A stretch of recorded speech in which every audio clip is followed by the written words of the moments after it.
എന്തിനാണ് മരിച്ചവരെ ഓർക്കുന്നത്?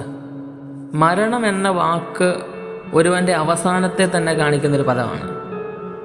എന്നാൽ മരിച്ചു പോയവർ എന്നതിന് സുറിയാനി ഭാഷയിൽ ഉപയോഗിച്ചിരിക്കുന്നത് ആനീത എന്ന പദമാണ്. ഈ പദം മലയാളത്തിലേക്ക് തർജ്ജമ ചെയ്യുന്നത് മരിച്ചു പോയവർ എന്നല്ല, വാങ്ങിപ്പോയവർ എന്നാണ്. വാങ്ങിപ്പോയവർ എന്ന പദത്തിൻ്റെ അർത്ഥം ഒരു സ്ഥലത്ത് നിന്ന് മറ്റൊരു സ്ഥലത്തേക്ക് മാറ്റപ്പെട്ടവർ എന്നാണ്. അല്ലാതെ എല്ലാം അവസാനിച്ചവർ, തീർന്നു പോയവർ, നശിച്ചു പോയവർ എന്നതിനർത്ഥമില്ല. പൊതുവെയുള്ള ഭാഷാപ്രയോഗം കൊണ്ട് നമ്മൾ മരിച്ചവർ എന്ന് പറയുന്നു എന്ന് മാത്രം. ഇതിൽ നിന്നെല്ലാം മനസ്സിലാക്കേണ്ടത് മരിച്ചു പോയവർ എന്ന് നമ്മൾ പറയുന്ന എല്ലാവരും വാങ്ങിപ്പോയവരാണെന്നുള്ള തിരിച്ചറിവിലേക്കാണ്. അഥവാ അവരാരും ഇല്ലാതായിട്ടില്ല, പിന്നെയോ അവർ മറ്റൊരു സ്ഥലത്തേക്ക് മാറ്റപ്പെട്ടിരിക്കുക മാത്രമാണ് ചെയ്തിരിക്കുന്നത്. ഇൻ്റർനെറ്റ്, മൊബൈൽ, വീഡിയോ കോൾ സൗകര്യങ്ങളില്ലാതിരുന്ന ഒരു കാലത്ത് നമ്മുടെ പ്രിയപ്പെട്ടവർ ആരെങ്കിലും ജോലി ആവശ്യങ്ങൾക്കോ മറ്റെന്തിനെങ്കിലും നമ്മിൽ നിന്ന് അകന്ന് ഏതെങ്കിലും വിദേശ രാജ്യത്ത് പോയാൽ പിന്നെ പൊതുവെ അവരെക്കുറിച്ചൊരു വിവരവുമില്ലാത്ത അവസ്ഥയാണ്. വല്ലപ്പോഴും വരുന്ന കത്തുകൾ മാത്രമേ ആകെയുള്ള ആശ്വാസം. ഇതിൻ്റെ ഭീകരത ഒരു പക്ഷേ ഇന്ന് പറഞ്ഞാൽ നമുക്ക് എല്ലാവർക്കും മനസ്സിലാകണമെന്നില്ല. എന്നാൽ അങ്ങനെയുള്ള ഒരു കാലത്ത് അവർ ദൂരേക്ക് പോയി, അവരടുത്തില്ല, അവരെ കാണുന്നില്ല എന്ന് പറഞ്ഞ് നാം ഒരിക്കലും നമ്മുടെ പ്രിയപ്പെട്ടവരെ ആരെയും മറക്കാറില്ല. എന്നും അവരെ ഓർക്കുകയും അവർക്ക് വേണ്ടി പ്രാർത്ഥിക്കുകയും എന്നെങ്കിലും ഒരു ദിവസം അവരെ കാണും എന്നൊരു വലിയ പ്രതീക്ഷയോടെയാണ് നാട്ടിൽ അവരെ നമ്മൾ കാത്തിരിക്കുന്നത്. ഏകദേശം ഇതുപോലെ തന്നെയാണ് മരിച്ചു പോയവരും. അവർ നമ്മുടെ അടുത്തില്ല, അവരെ നാം കാണുന്നില്ല എന്നുള്ളത് കൊണ്ട് അവർ ഇല്ലാതായെന്ന് നാം ചിന്തിക്കരുത്. യേശുക്രിസ്തുവിൻ്റെ രൂപാന്തരത്തിൻ്റെ സമയത്ത് നമ്മുടെ കർത്താവ് മോശയോടും ഏലിയാവിനോടും സംസാരിക്കുന്നത് നമുക്ക് കാണാൻ കഴിയും. നൂറ്റാണ്ടുകൾക്ക് മുമ്പ് മനുഷ്യരുടെ കണ്ണിൽ അവസാനിച്ചു പോയവരാണ് അവരെല്ലാം. എന്നാൽ ഇന്നും അവർ ദൈവസന്നിധിയിൽ നിലനിൽക്കുന്നു, സജീവരായി ദൈവത്തോട് സംസാരിക്കുന്നു. ഞാൻ അബ്രഹാമിൻ്റെയും ഇസഹാക്കിൻ്റെയും യാക്കോബിൻ്റെയും ദൈവമാണ് എന്ന് പറഞ്ഞതിന് ശേഷം കർത്താവ് അതിനോട് കൂട്ടിച്ചേർത്തൊരു വാചകം കൂടി പറയുന്നത് വിശുദ്ധ ലൂക്കോസ് 20:38 നാം കാണുന്നുണ്ട്.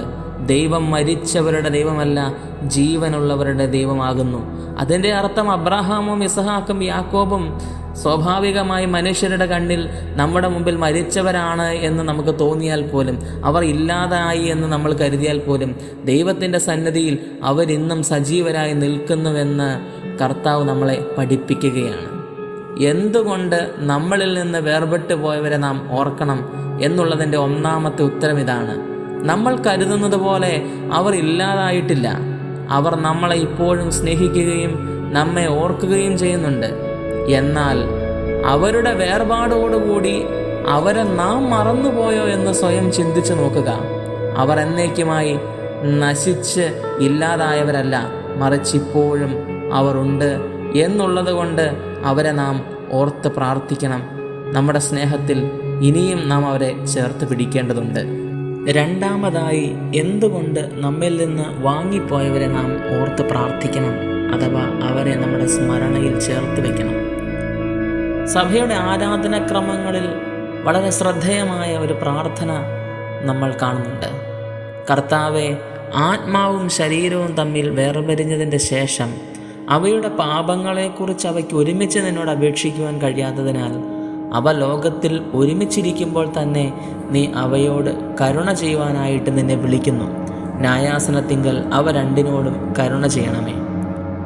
പ്രിയപ്പെട്ടവരെ, ആത്മാവും ശരീരവും തമ്മിൽ വേർപെട്ടതിന് ശേഷം അവയ്ക്ക് ഒരുമിച്ച് അവയുടെ പാപങ്ങളെക്കുറിച്ച് ദൈവത്തോട് അപേക്ഷിക്കാൻ കഴിയുകയില്ല എന്നാണ് നാം ഇവിടെ കാണുന്നത്. അതുകൊണ്ട് ആത്മാവും ശരീരവും ഒരുമിച്ചുള്ള നമ്മൾ, അവ രണ്ടും വേർപെട്ട് ഈ ലോകവാസം വെടിഞ്ഞവർക്ക് ഈ ഭൂമിയിൽ വച്ചുണ്ടായ കുറവുകൾക്കും തെറ്റുകൾക്കും പരിഹാരമുണ്ടാക്കുവാൻ വിശുദ്ധ ബലി അവർക്കായി അർപ്പിക്കേണ്ടതാണ്. പ്രിയപ്പെട്ടവരെ, നമ്മിൽ നിന്ന് വാങ്ങിപ്പോയ പരേതാത്മാക്കൾ ഈ വിശുദ്ധ ബലിക്കായി ദാഹിക്കുകയും ആഗ്രഹിക്കുകയും ചെയ്യുന്നുണ്ട് എന്ന് പ്രാർത്ഥനകളിലും ആരാധനാക്രമങ്ങളിലും നമുക്ക് കാണുവാനായിട്ട് കഴിയും. പ്രിയ സഹോദരി സഹോദരങ്ങളെ, ഇന്നേ ദിവസത്തെ വിശുദ്ധ കുർബാനയ്ക്ക് ഏവങ്കേലിയോന് ശേഷം നാം ആലപിക്കുന്ന ഗീതത്തിൽ ഇങ്ങനെയാണ് നമ്മൾ കാണുന്നത്: ഓതുന്ന ആത്മാവൻ പേർക്കായി ബലിയർപ്പിപ്പിൻ, കർത്താവിൻ ഗാത്രം മാത്രമേ ശരണമേ നിത്യം. ആത്മാവ് പറയുകയാണ്, എനിക്ക് വേണ്ടി നിങ്ങൾ ബലി അർപ്പിക്കണം. കർത്താവിൻ്റെ ശരീരം മാത്രമാണ് എനിക്ക് എന്നേക്കുമുള്ള ശരണമെന്ന് അവർ പ്രഖ്യാപിക്കുകയാണ്.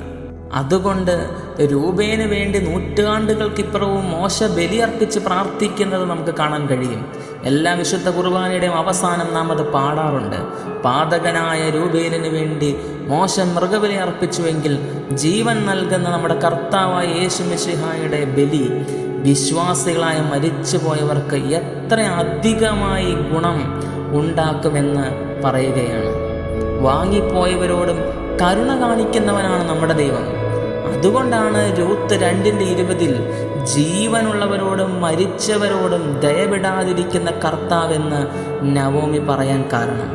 വിശുദ്ധ കുർബാനയിൽ നമ്മുടെ വാങ്ങിപ്പോയവരുടെ നാമങ്ങൾ ചേർത്ത് വെച്ച് അവരുടെ പാപങ്ങൾ പരിഹരിക്കപ്പെടുവാൻ വേണ്ടി നമുക്ക് പ്രാർത്ഥിക്കാം.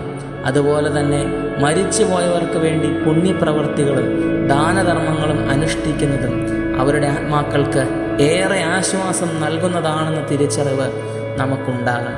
പ്രിയപ്പെട്ടവരെ, നമ്മിൽ നിന്ന് വേർപെട്ടു പോയ നമ്മുടെ പ്രിയപ്പെട്ടവർ ഇന്ന് സജീവരായി നിലനിൽക്കുന്നു എന്നതിനാൽ നാം അവരെ എപ്പോഴും ഓർക്കണം. അവരുടെ പാപങ്ങളെക്കുറിച്ച് അവർക്കിനി ദൈവസന്നിധിയിൽ യാചിക്കാൻ കഴിയാത്തതിനാൽ അവരുടെ കുറവുകൾക്ക് പരിഹാരമുണ്ടാകുവാൻ ഓരോ ബലിയിലും നാം അവരെ ഓർത്ത് പ്രാർത്ഥിക്കണം. മരിച്ചവരെ ഓർക്കുക എന്നത് ഒരു സത്യവിശ്വാസിയുടെ സ്വഭാവവും അടയാളവുമാണ്. ഇത് നാം ചെയ്യുന്നില്ലെങ്കിൽ മരിച്ചവരോട് കാണിക്കുന്ന അനാദരവും ദ്രോഹവുമാണ്. നമ്മുടെ വാങ്ങിപ്പോയവർ യഥാർത്ഥത്തിൽ മരിക്കുന്നത് നമ്മൾ അവരെ മറക്കുമ്പോൾ മാത്രമാണ് എന്ന് ഓർമ്മിപ്പിച്ചുകൊണ്ട് വാക്കുകളെ ചുരുക്കുന്നു. ആയത് ബാർഗ്മോർ പിതാവിൻ്റെയും പുത്രൻ്റെയും പരിശുദ്ധ റൂഹായുടെ നാമത്തിൽ തന്നെ. ആമീൻ.